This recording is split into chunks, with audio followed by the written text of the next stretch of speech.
जी अस्सलाम वालेकुम। पूरे पाकिस्तान इस टाइम गंदम की काश्त हो रही है तो जिमीदार बड़े परेशान ने। एक तो फसल खास तौर पर कपाल है तो फसल नहीं विकती पई, तो उस तो बाद इन्नी महंगी DAP है, तो उस तो वड्डा जुल्म यह है कि DAP कंट्रोल रेट की हुण ब्लैक ते भी नहीं मिलती पई। वो 12,600 का कंट्रोल रेट सी, हुण 14,000 हो गया, तो तां भी लैना लगण वाली गल है। जदों कणक की फसल पक जाती उदों AC DC गड्डियां भजांदे ने, कोई इधर जा रहे कोई उधर जा रहा, की है जी कणक फड़ रहे हैं, बड़ा तुसीं तीर मार रहे हो। हुण सारे कित्थे ने ते कित्थे ने वो गड्डियां, वो खलोतियां ने उन्होंने, पता नहीं किधरे गराज दे विच, हुण बाहर कढदा ही कोई नहीं।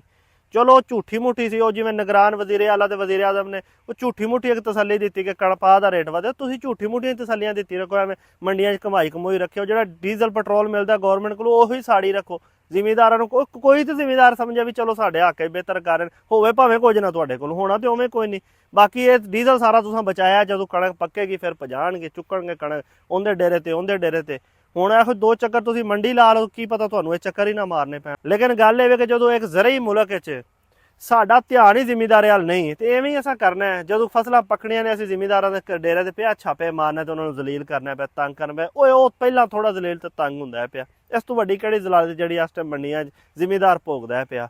ਲੇਕਿਨ ਗੱਲ ਇਹ ਕਿਸੇ ਨੂੰ ਕੋਈ ਉਹ ਯਾਦ ਨਹੀਂ। ਉਹ AC DC ਜਾਵੇ ਨਾ, ਇੱਕ ਉਹ ਰੇਹੜੀ ਵਾਲੇ ਕੋਲ, ਉਹ ਸਵੇਰੇ ਸਵੇਰੇ ਜਾਂਦੇ ਨਹੀਂ, ਉਹਨਾਂ ਨੂੰ ਇੱਕ ਪਰਚੀ ਦੇ ਕੇ ਆਉਂਦੇ ਨੇ। ਉਹ ਰੇਹੜੀ ਜਿਹੜੇ ਫਰੂਟ ਤੇ ਸਬਜ਼ੀਆਂ ਵੇਚਦੇ ਨੇ, ਜੀ ਆ ਤੁਸੀਂ ਸਾਰਾ ਦਿਨ ਕੰਟਰੋਲ ਰੇਟ ਤੇ ਵੇਚਣਾ, ਬਾਅਦ ਚ ਆ ਕੇ ਉਹਨਾਂ ਨੂੰ ਚੈੱਕ ਕਰਦੇ ਨੇ। ਉਹ ਯਾਰ ਇੱਕ ਰੇਹੜੀ ਵਾਲਾ, ਹਾਂਜੀ ਇੱਕ ਰੇਹੜੀ ਵਾਲਾ, ਇੱਕ ਠੇਲੇ ਵਾਲਾ ਪੂਰੇ ਦਿਨ 'ਚ ਬਲੈਕ ਰੇਟ ਤੇ ਵੇਚ ਕੇ ਸ਼ਾਮ ਨੂੰ ਕਿੰਨੇ ਪੈਸੇ ਘਰ ਲੈ ਜਾਂਦਾ ਹੋਏਗਾ? 500 700 ਜ਼ਿਆਦਾ ਰੇਟ ਤੋਂ, ਠੀਕ ਹੈ ਨਾ ਜੀ।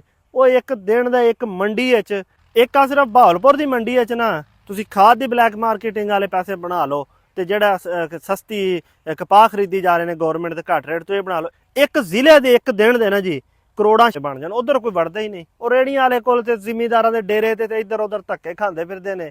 ਬਸ ਜਦੋਂ ਤੁਸੀਂ ਅਸਲ ਆਪਣਾ ਕੰਮ ਹੀ ਨਹੀਂ ਕਰਨਾ, ਐਵੇਂ ਹੀ ਹੈ। ਤੁਸੀਂ ਵੀ ਧੱਕੇ ਖਾਓਦੇ, ਅਸੀਂ ਵੀ ਧੱਕੇ ਖਾਂਦੇ ਹਾਂ। ਪਰ ਸਾਡੀ ਕਿਸਮਤ ਹੈ, ਤੁਹਾਨੂੰ ਤਾਂ ਗੱਡੀਆਂ ਲੱਗੀਆਂ ਨੇ AC ਵਾਲੀਆਂ, ਸਰਕਾਰੀ ਖਰਚਾ ਸਾਰਾ, ਮੌਜਾਂ ਕਰੋ। ਅੱਲਾ ਅੱਲਾ ਤੇ ਖੈਰ ਸੱਲਾ।